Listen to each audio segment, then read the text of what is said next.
สวัสดีครับสบายดีพี่ๆทุกคนเนาะที่เข้ามาให้กำลังใจเบาบ้างเนาะเมื่อนี้เบาบ้างก็จะพาพี่ๆทุกคนไปเบิ้งเนาะบ่อนที่กำแพงบ่อนที่เบาบ้างมาเฮ็ดเวียกเนาะก็คือมาก่อสร้างกำแพงให้เพิ่นไว้พี่น้องให้ป้าเนาะแล้วก็มีพี่คนนึงเพิ่นถามเข้ามาว่าเบาบ้างที่เฮ็ดที่เห็นเหือนเป็นหลังสีเถานั้นสองหลังแม่นเหือนเบาบ้างบ่แม่นเหือนบ่าวบ่ เพราะว่างยังบ่ทันได้มีเหือนเด้อทุกคนเด้อก็คือยังอยู่นะแม่อยู่เนาะยังบ่ทันได้มีเหือนบ่ทันมีเงินเฮ็ดเดือนเอาง่ายๆก็ได้อันนี้ก็คือเหือนป้าเนาะที่เพิ่นไปเฮ็ดเวียกอยู่ไถเนาะเพิ่นไปหาเงินอยู่ไถตั้งแต่อายุประมาณ15-16ปีทุกคนแล้วก็เพิ่นก็อ่ามาสร้างบ้านเนาะมาสร้างบ้านไว้ทุกคนแต่ว่าเดี๋ยวนี้เพิ่นก็บ่ได้มาอยู่เนาะเพิ่นก็ไปๆมาๆซื่อๆนะแล้วก็ไปหาเงินมาแล้วก็มาเฮ็ดบ้านคือเพิ่นไปหาเงินอีกแล้วก็เพิ่นมาเฮ็ดกำแพงเนาะเฮ็ดกำแพงไว้อ้อมปลูกเครื่องปลูกนะทุกคนอ่าแล้วก็มี FC เพิ่นก็สนใจเพิ่นว่าเอ้ามีหัวไม้อยู่แล้วเป็นหยังต้องมาม้างออกรื้อออกแล้วมาเฮ็ดเป็นดินบล็อกประมาณนี้นะ ก็คือเป็นหัวไม้เนาะมันบ่ยากอันนั้นปานใดนะทุกคนน้ำมาจับมันก็เริ่มขาดเริ่มอันนี้แล้วเพิ่นก็เลยว่าก่อปูนขึ้นเลยเพราะว่าเพิ่นอนาคตเพิ่นก็สิมีค่อยเฮ็ดไปเท่าน้อยอะไรทุกคนเนาะมีงบเพิ่นก็เฮ็ดไปมีงบเพิ่นก็เฮ็ดไปนี่นะแล้วก็ตัวที่มันเป็นไม้ก็เอาไปเฮ็ดอยู่ทางหลังเนาะสิประมาณนี้บ่ได้ฮือไปทิ่มทางใดดอกเนาะแล้วก็ต้นไม้ที่เฮาตัดออกให้มันก็เป็นต้นไม้ที่ เอาไว้เฮ็ดห่มซื่อๆดอกเนาะแล้วก็เมื่อนั้นเขาก็เอาไปเผาถ่านเนาะไม้ติ้วนะก็คือจะสั้นแล้วบางก็จะพาไปเบิ่งเนาะมื้อนี้เนาะไปอัปเดตก็คือมีข้อผิดพลาดแน่เล็กน้อยในการทำงานของเฮาเนาะก็คือลักแดนที่เพิ่นเฮ็ดนั่นแหละที่เพิ่นพังนั่นแหละเนาะป้าเพิ่นก็สิขอออกไปอีกขอนำพี่น้องเพิ่นเองนั่นแหละเนาะว่าให้แบบยับออกมาอีกได้บ่ประมาณนี้ ให้มีเนื้อที่กว้างทุกคนเนาะว่าเพิ่นสิขอกันได้บ่หรือว่าจังใดเดี๋ยวคลิปต่อไปเนาะไปคลิปนี้สิพาไปเบิ่งว่าสิว่าเฮ็ดฮอดไซส์ฮอดคันใดแล้วนะไปเดี๋ยวบางพาไปเบิ่งเด้อพี่ทุกคนอันนี้ก็คือเป็นเฮือนป้านี่หลังนี่เนาะเฮือนป้าเนาะหมดสองหลังเลยเพิ่นเฮ็ดงานอยู่ไถหมดเลยทุกคนโอ้นั่นแหละบ่บางจริงว่าอยากไปหางานอยู่ไถเนาะหาเงินอยู่ไถแต่ว่าเฮานั้น เขาว่าเขาได้ไปเขาก็สิเฮ็ดถูกต้องตามระเบียบกฎหมายเพื่อนนั่นแหละมีบัตรทำงานมีอย่างต่างๆเนาะแต่ว่าไปทำอิฐนี่ก็สิมีแต่พาสปอร์ตนั่นแหละเนาะ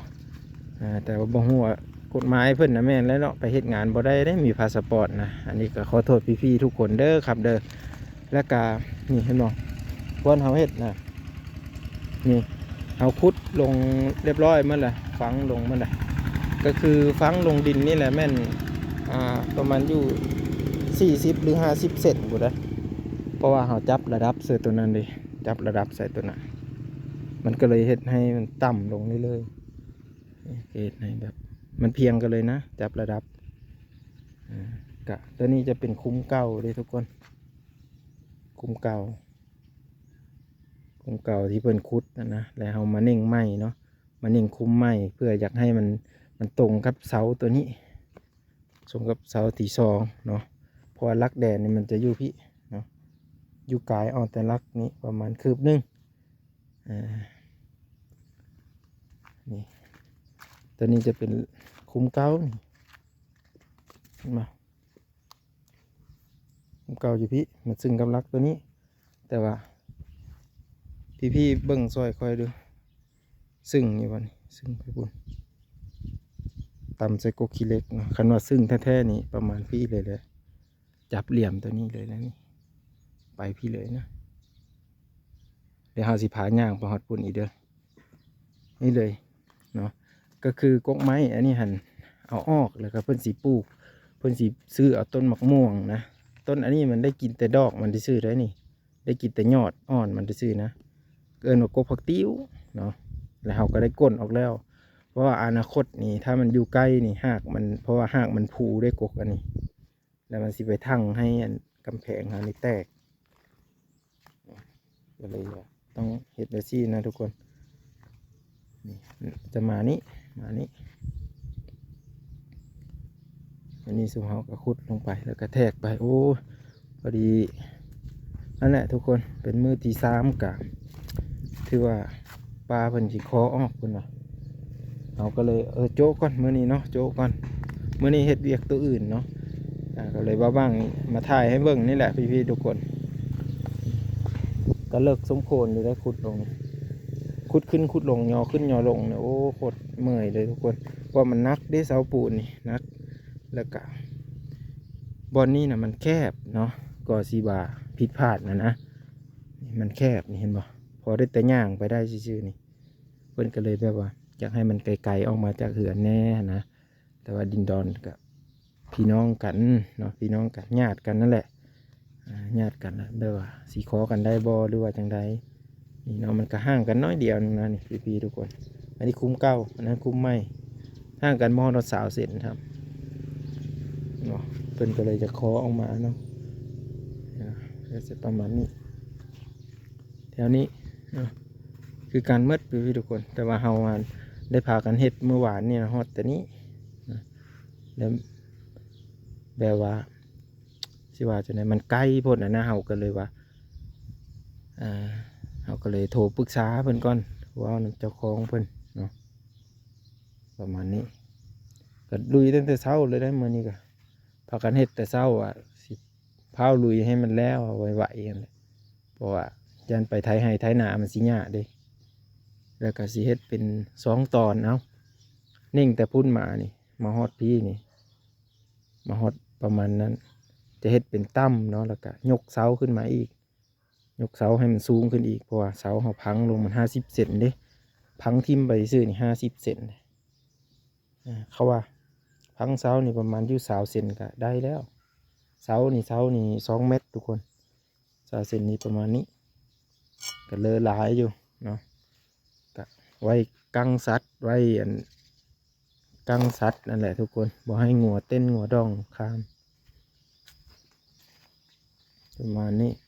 เอาคุดไปหมดแล้วพี่ฮอดพี่คุดฮอดพี่เนาะเอาคุดไปหมดน่ะมีแต่ตั้งรักที่ซื้อนะทุกคนแต่ว่าทางป้าเพิ่นเว้านะว่าให้ก่อมาโลดว่าฉันก่อแต่พูดมาฮอดพี่เนาะก่อคือจังสั้นแหละแบบซี่บัดนี้ถ้าว่าเพิ่นสิยับดินออกนะมันสิออกไปจังซี่เลยนะทุกคนมันสิเวออกมาจังซี่นี่ได้หอมนี่เห็นบ่รักมาวางถ่ายให้เบิ่งเด้อเห็นบ่รักอยู่บนนี้มันสิบ่ซึ่งเนี่ยมันสิโค้งมาเลยนะทุกคนมันสิโค้งมาเลยสิเห็นบ่มันสิโค้งมาจังซี่มันบ่ซึ่งมันก็ขี้ร้ายนะพี่ทุกคนเนาะแต่ถ้ามันซึ่งนี่พี่ได้พี่ทุกคนพี่นะพี่นะแต่บ่ฮู้ว่าเพิ่นสิขอกันออกได้บ่นะแต่ว่าลักแดนนี่มันอยู่ในแล้วเนาะลักแดนนั้นมันอยู่พี่ละบอนนี้เนาะนี่ลักแดนอยู่บนนี้ซึ่งแล้วบอนแต่เฮาเฮ็ดนี่ถือว่าซึ่งแล้วเนาะแบบเพียงมาเลยนะทุกคนนี่ถือจุดเลย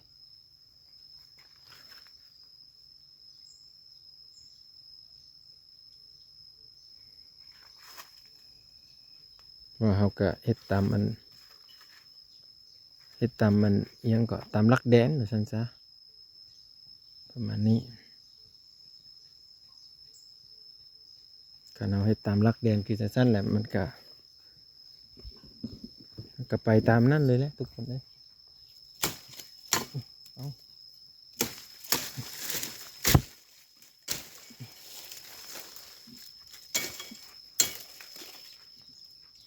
ลักตัวนี้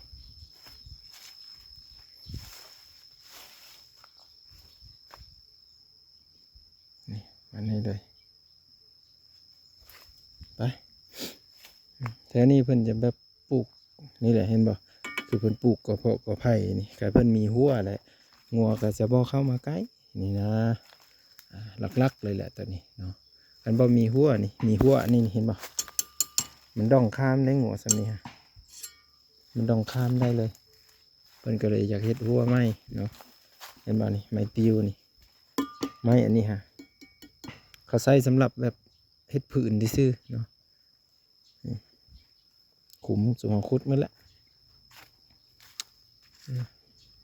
เท่านี้ห่มดีอยู่ทุกคนนั่นแหละบ่าวบ้างก็เลยมาซอยเพิ่นเฮ็ดให้มันแล้วซะเพราะว่าบ่มีไผเบิ่งบ่มีไผเบิ่งเวียกให้เพิ่นแน่นะก็เลยอยากซอยเฮ็ดให้มันแล้วเพิ่นก็บ่มีเวลาเนาะคือเพิ่นก็เฮ็ดงานหาเงินนั่นแหละส่วนผู้เป็นลูกเป็นหลานก็พอซอยเพิ่นได้เฮาก็ซอยไปซำนี้แหละทุกคนว่างบ่ได้แบบคาดหวังว่าเงินคำเท่านั้นเท่านี้ได้ก็คือเพิ่นอยากให้เท่าใดก็ให้สมมติแบบเอาแหงซอยเลยนะแบบซี่เลยทุกคนน้องไผสิว่าโง่บ่สร้างซี่ก็บ่สร้างสิว่าเนาะพอหาซอยเพิ่นด้วยใจดีทุกคนเนาะก็คืออันนี้เป็นเหือนป่าเด้อพี่ทุกคนเด้ออันนี้ตอนนั้นก็เหือนป่าบ่แม่นเหือนเฮาเด้ก็คือบ่บางก็มาซอยเวียกป่าแหละเนาะประมาณนี้ไปวันนี้ก็อากาศดีเนาะแดดตั้งแต่เช้าเดี๋ยวนี้ฮะก็9 โมง 10 โมง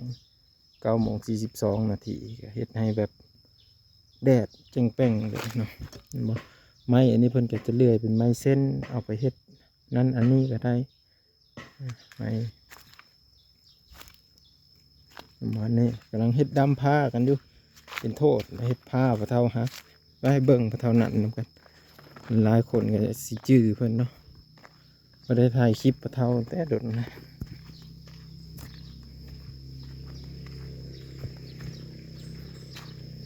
เดี๋ยวไปเบิ่งพะเท่านั้นแข็งแหงนะ80 ปลายปี90นะ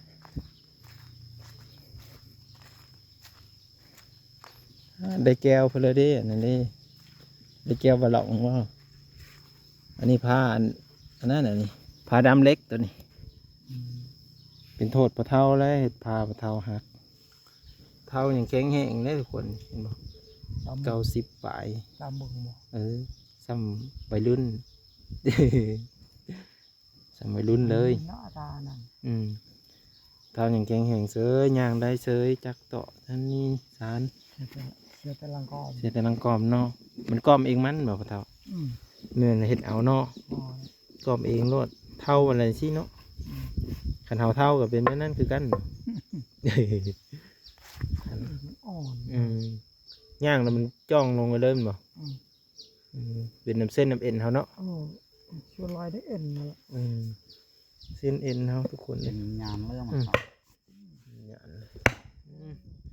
คนตัวนี่30,000พอเท่าแบบนี้เนาะบ่มีวัตถุนั้นวัดดำตัวนี้มีคักไอ้บอกคักบอกมีฮักบอกตอนเจ้าเฮ็ดตอนนั้นน่ะไม่ยังจ้ะเขาไปเฮ็ดทำไมจ้ะฟังอย่างนี้เคยเชี่ยวเท่านั้นนะตามพาไม่ดอกฮะไปเฮ็ดหมูเฮ็ดป้อเฮ็ดยังดีใจเฮ็ดยังเด้วะเนาะบัดแรกผมเฮ็ดตามพาเขาที่มันนำมัน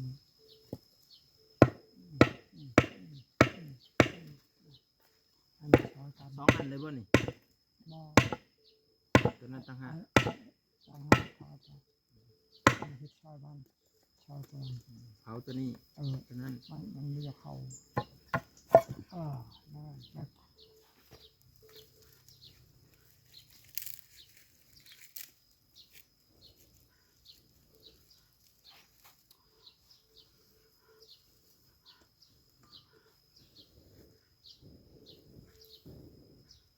เอาพ่นที่ตกที่คนมันน่าประวัติจักไปทางเลยมืดเนาะไม่ได้ตามข่าวเลยเดี๋ยวได้ติดตามเบิ่งไม่เพิ่นก่อนไม่กุกไห้เนาะไม่ไห้มันจะสิเป็นนะหรือบ่มันสิมีดอกบ่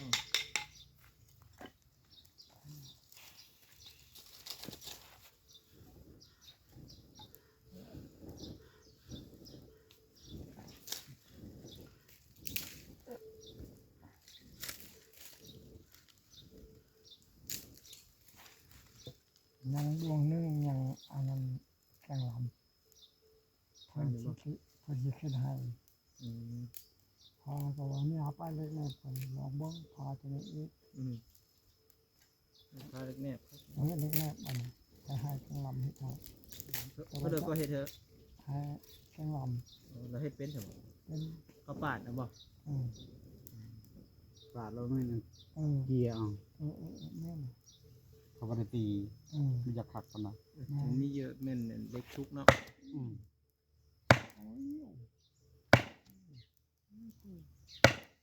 ผู้ใหญ่ได้เห็นได้เนาะ โอ้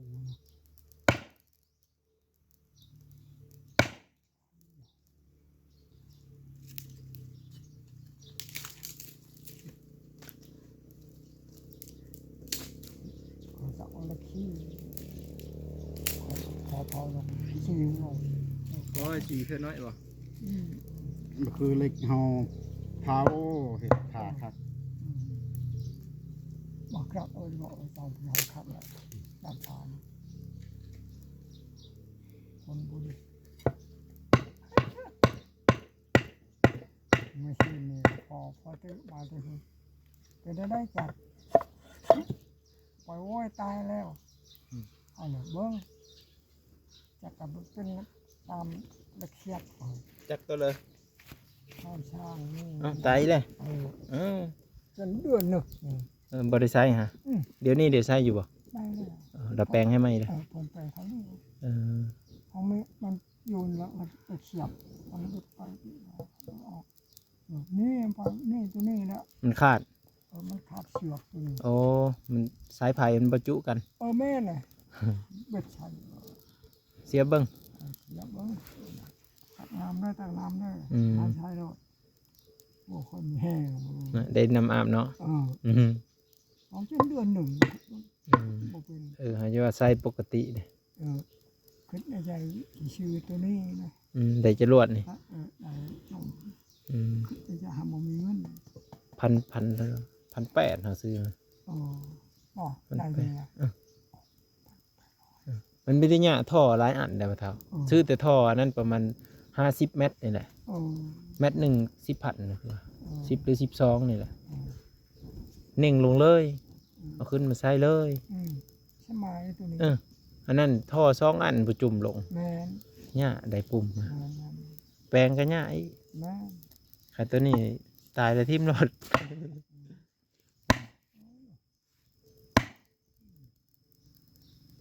แบบไปบ่ได้เลย ไม่ได้เลยวิถีชีวิตเห็ดอันดำผ้า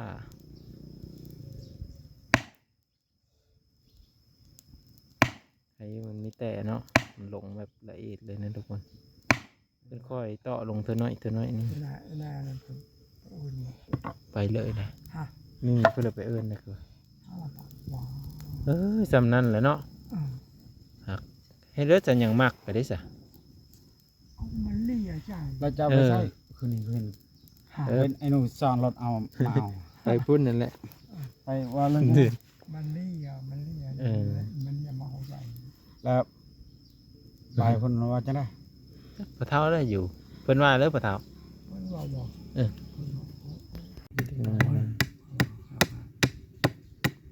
มันตัวคอยลุงนู่คอยห้างเลยอลี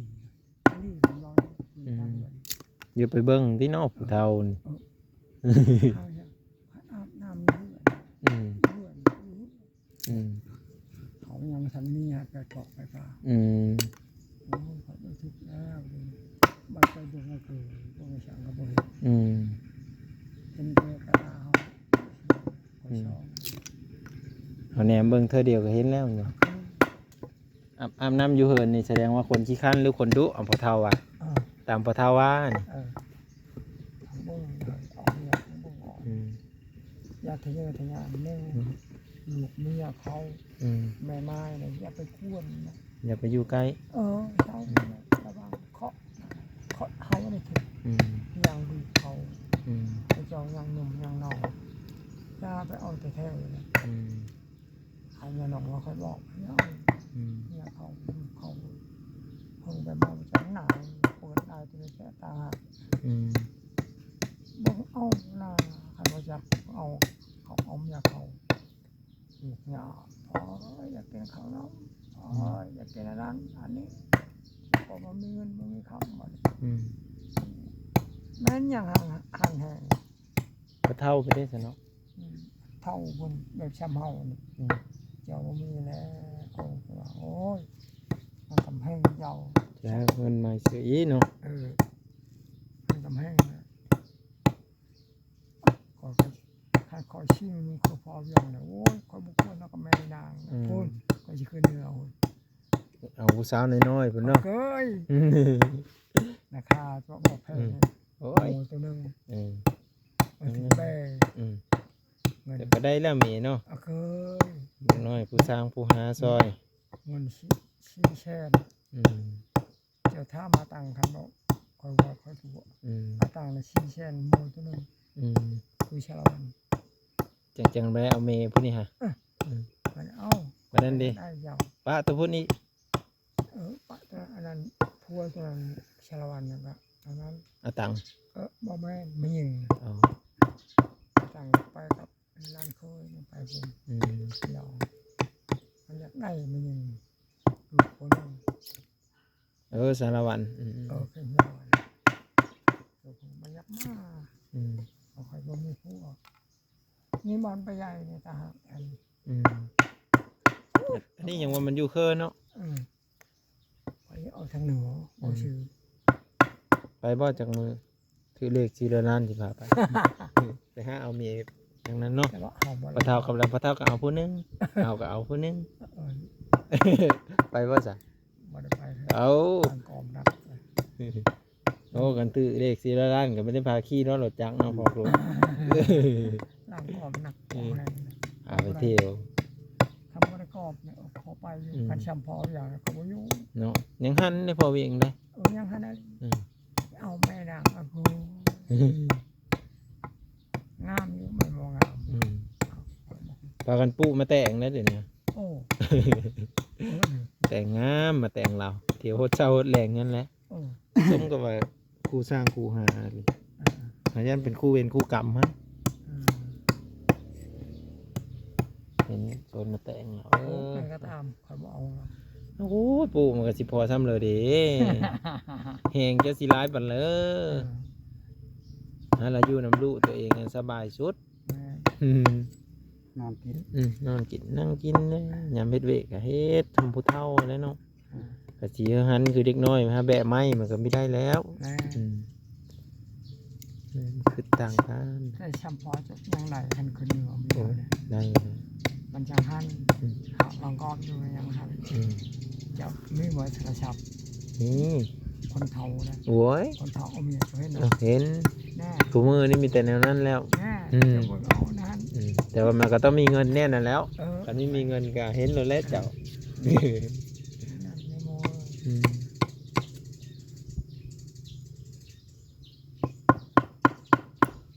วันนี้มาเบิ่งระบ่าวเฮ็ดดำผ้าหยุดเวียก1 วัน งานปานีด ก็เลยบ่มีแนวเฮ็ด เวะมีงานไปยืมผ้าพอเท่ามาเฮ็ดผ้าเราฮัก มันบ่แลม มีแล้วเนาะ การกระชากใบ ตัวนี้พอเท่าเฮ็ดเองบ่ ห้างกระเฮ็ดอันนี้ เนี่ยผ้าตัวนั้นได้ซะผ้าตัวเขาซื้อมาเฮิรนน่ะใช่อยู่บ่ อันนี้พาแกงล่ำ เบิ่งกับแม่นรถนี่เนาะใส่หินเจเอานี่ฮะ อันนี้ก็ให้อันนั้นเล็กน้อยเอาวันนี้เราดวงนึงไปดวงนึงเด้อเฮ็ดรถ เขาก็ตีคือกันแต่ว่านี่ฮะมีว่าบ่ใส่หินเจมันสิปาดเอาคักปานนี้ คันติที่ธรรมดาบ่ปัก คันว่าใส่หินเจนี่มันก็เจทิ่มหมดซื่อๆแน่นอนเล็กเนาะคันว่าใส่ตีนี่มันไม่ได้ทิ่มแน่นอนเนาะได้ทุกรูปแบบเลยนะเดี๋ยวเป็นเห็ดผ้านี่เห็นบ่ดำผ้าเดี๋ยววิดีโอหน้าพ่อกันใหม่ทุกคนนี่ก็คือนั่งลิ้นนำกันแล้วก็เห็ดดำผงดำผ้าไปนั่นแหละ เบิ่งช่วงบ๊ายบายสมเฮาจึงได้เฮ็ดเวียกสืบต่ออีก